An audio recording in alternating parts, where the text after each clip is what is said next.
उस देश का सवाल। दिल्ली दंगों के आरोपी उमर खालिद और शर्जील इमाम को सुप्रीम कोर्ट ने जमानत नहीं दी।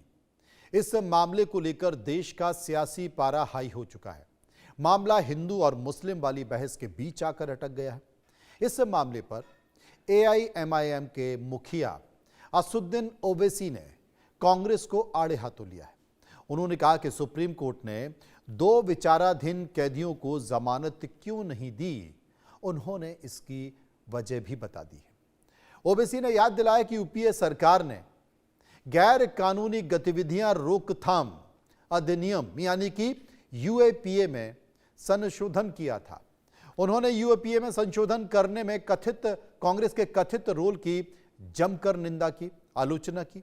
उन्होंने आरोप लगाया कि जब पी चिदंबरम केंद्रीय गृह मंत्री थे तब कांग्रेस ने UAPA में संशोधन किया था। इसी वजह से उमर खालिद और शर्जील इमाम सहित तमाम अंडर ट्रायल कैदियों को लंबे समय तक जेल में रखा जा रहा है।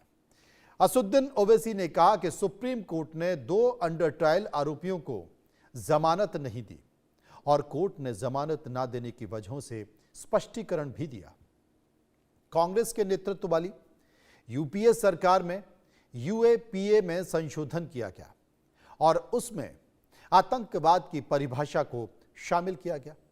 आज देश का सवाल में हम अपने खास मेहमानों के साथ इसी मुद्दे पर चर्चा करेंगे कि ओवैसी का सुप्रीम कोर्ट के फैसले और कांग्रेस पर सवाल उठाना कितना सही है।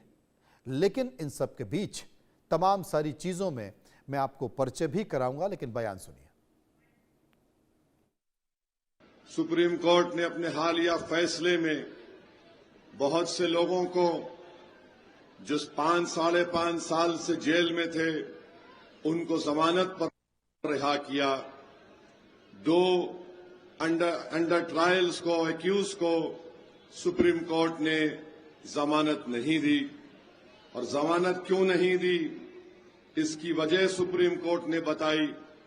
मैं यहां पर खड़े होकर अपनी बड़ाई को बयान करना नहीं चाहता हूं। जब UPA की सरकार थी, डॉक्टर मनमोहन सिंह वजीर आजम थे, जनाब चिदंबरम इस देश के गृह मंत्री या वजीर दाखिला थे। उस वक्त उन्होंने अनलॉफुल एक्टिविटीज प्रिवेंशन एक्ट को तरमीम किया और उसमें एक डेफिनेशन लगाया था कि दहशतगर्दी क्या होती है। मैंने पूछा था कि by any other means of what ever nature का मतलब क्या है, तो सुप्रीम कोर्ट ने इसी बुनियाद पर बाय एनी अदर मीन्स को इस्तेमाल करके, जिसको कांग्रेस पार्टी ने कानून बनाया था, जिसको असदुद्दीन ओवैसी ने पहले कहा था कि इसका गलत इस्तेमाल होगा, आज आप देखते हैं कि 2 नौजवान लड़के 5.5 साल से जेल में हैं और बेल नहीं होती है। और बेल क्यों नहीं होती? क्योंकि कानून को बनाने वाले कांग्रेस पार्टी के लोग थे। अब देश का सवाल क्या है? देश का सवाल है कि क्या उमर खालिद और शर्जील को जमानत ना मिलने के लिए कांग्रेस जिम्मेदार है? देश का सवाल क्या है कि क्या उमर शर्जील को जमानत ना मिलने पर ओवैसी का सवाल उठाना कितना जायज है? देश का सवाल यह भी है कि क्या जमानत ना मिलने को हिंदू मुस्लिम के नजरिए से देखना सही है? और देश का सवाल है कि सुप्रीम कोर्ट के फैसले पर राजनीतिक पार्टियों का सवाल उठाना भी किस हद तक सही है? विस्तार से चर्चा करेंगे। कुछ मेहमान मेरे साथ जुड़े हैं।